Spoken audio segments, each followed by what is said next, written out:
Gagawa po tayo ngayon ng napakasarap na ulam idea sa ulam recipe na talagang babalik-balikan mo sa sarap. Syempre gagamitan po natin yan ng napakasarap at 100% canola oil natin mula po sa Healthy Chef. Bali meron lang po tayo itong 1 kilo ng ating karne, hiniwal lang natin siya ng paganyan. Pagkatapos mag-crack tayo ng 2 buong itlog.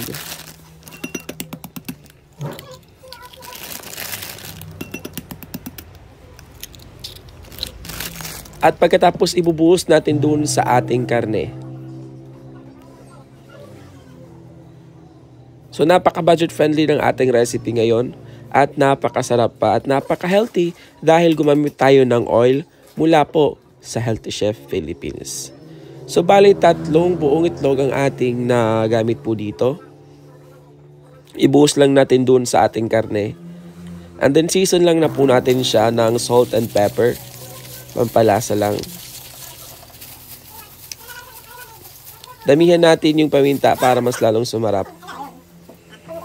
Pagkatapos maglalagay din po tayo dito ng 2 tablespoon o 2 teaspoon ng ating garlic powder. Kung wala kayong garlic powder, pwede naman ay maghiwa na lang kayo ng bawang at sibuyas. Pero dahil medyo mahal na ngayon ng sibuyas, wag na lang. Ayan, haluin lang natin siya ng maigi. Yan, medyo naparami tayo ng ating itlog. So, bali 2 itlog lang ang kasya dito. Maglalagay tayo ng oyster sauce. Pandagdag lasa. Kung wala kayong oyster sauce, ay soy sauce na lang yung gamitin dito. Or kung iayaw mo naman, ay pwede naman hindi mo lang lagyan. O, diba? Haluin lang natin siya ng mabuti. Pagkatapos, maglalagay na tayo dito ng all-purpose flour. 1/2 cup ng ating all-purpose flour lang ang ating ilalagay dito. And then, haluin lang natin. Ayan guys, mas maganda kung ma-marinate natin siya ng 1 hour or overnight. Pero dahil nagmamadali tayo ay agad-agad na natin ito. Mas maganda guys kung i-coat mo ito sa all-purpose flour. Kaya lang medyo tinatamad ako kaya ibuhos na lang natin agad doon. Ayan, kuha lang tayo ng ating induction cooker. Para sa mga nagtatanong ng ating induction cooker, ilalagay ko na lang yung link doon sa ating description box sa baba. Pwede na rin yung ating frying pan. Ayan, gagamit po tayo ng napaka-healthy at 100% na canola oil mula po sa Healthy Chef Philippines. Ayan, available na po ito sa lahat ng leading supermarket stores nationwide. At available na po ito dun sa Shopee at Lazada. For more details po, ay follow na lang yung Facebook page ng Healthy Chef Philippines. Ilalagay ko na lang po sa description box at sa ating comment section sa baba. So, bali nagpainit lang po tayo ng ating canola oil. Antay lang natin siyang medyo uminit and then ipiprito na natin dito yung ating karne. Ayan, napaka-healthy po ng ating recipe ngayon dahil sa ginamit nating oil na mas lalong magpapa-healthy. Ayan, huwag ka nang mag-alala kung ayaw mong medyo oily. Huwag kang mag-alala guys kasi yung ating canola oil ay napaka-healthy guys. Meron po nga palang 2 variant yung ating Healthy Chef Philippines. Yung ating ginamit kanina, yung ating canola oil at yung kanilang panibagong product, yung kanilang soybean oil. Ayan, for more details, follow Healthy Chef Philippines on their Facebook page. Ayan, so lutuin lang natin siya ng 5 minutes and then flip lang natin yung other side nito hanggang sa maging golden brown at maging crispy na siya. Ayan, ang ganda ng kulay guys ha. Huwag niyong pababayaan baka masunog. So okay na to guys. Drain lang muna natin siya sa ating strainer para matanggal yung mga existing na oil na yan.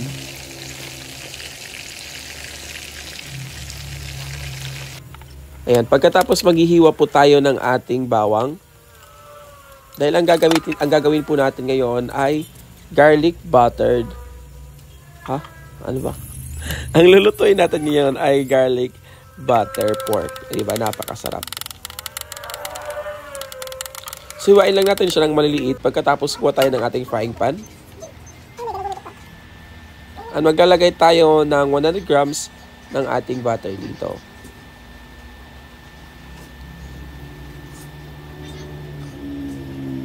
So, painitin muna natin siya. And then, ilagay na natin yung ating 100 grams ng ating butter. Kung wala kayong butter, guys, pwede naman margarine na lang. Pero mas maganda talaga yung aroma ng butter dito. Or mas maganda yung lasa ng butter. Kaya, huwag kayong mag-alala, mura lang yung ating butter. Maglagay na tayo dito ng ating bawang para sabay-sabay na siyang matunaw at sabay-sabay na maluto. Ayan, bawal lang yung ating nilagay dito kasi medyo mahal na yung sibuyas ngayon. At Yung ating recipe naman ngayon ay garlic butter. O, diba? Maglalagay din tayo dito ng onion leeks. Aromatics lang ito guys, pandagdag aroma lang. Kung wala naman kayong onion leeks, ay pwede naman hindi na lang nyo lagyan. Ayan, galagay tayo ng garlic powder, pandagdag lasa lang.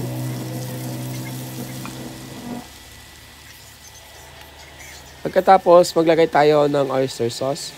About 2 to 3 tablespoon ng ating oyster sauce. Saluin lang natin siya ng maigi. Ayan guys, sinaan natin dito yung ating apoy kasi masusunog na yung ating ginagawa dito. Halo-haluin lang natin siya ng mabuti. Pagkatapos maglalagay din tayo ng 1 to 2 tablespoon ng ating soy sauce. Ayan, kung wala kayong oyster sauce guys, pwede naman soy sauce na lang yung ilagay dito. Halo-haluin lang natin siya ng mabuti guys. Huwag natin pababayaan kasi mabilis masunog yung ating soy sauce at yung ating oyster sauce. Papait yung lasa dito. Season lang natin siya ng salt and pepper. At maglagay tayo ng 1/4 cup ng ating brown sugar. Haluin lang natin ito hanggang sa matunaw yung ating asukal.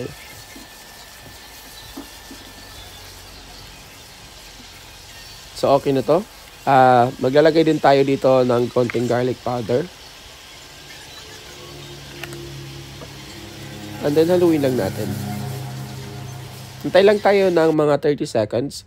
At ito na ang ating final output. Lalagay na natin, ibubuhusan natin dito yung ating karne, yung naprito natin karne kanina. And then haluin lang natin hanggang sa manuot or mag-corporate dun sa ating karne yung ating ginawang sauce. O diba napakabilis lang ng ating recipe ngayon at hindi mo akalaing nag-level up ito at hindi mo akalaing napaka-healthy dahil ginamitan natin ng Healthy Chef ng canola oil at soybean oil mula po sa Healthy Chef. Ayan, haluin lang natin ng mabuti. Pagkatapos, ililipat lang natin ito sa ating serving plate para mas presentable tingnan. O diba, pang restaurant talaga yung lasa nito at yung kanyang presentation dapat maganda rin guys. Para pang restaurant yung kanyang dating. O diba, pang 5-star hotel na. Ayan, toppings lang natin ng ating onion leeks. Garnish lang natin ng onion leeks para mas presentable tingnan. Ayan. So, eto na guys, ang ating napakasarap na garlic butter pork mula po sa Healthy Chef Philippines. Don't forget to follow their social media accounts for more details sa kanilang 100% canola oil at 100% soybean oil. At huwag mo din kalimutan mag-like and subscribe sa ating YouTube channel at sa ating Facebook page at sa ating TikTok account. Maraming salamat sa panonood. See you again sa ating sa mga susunod na napakasarap na recipe. God bless!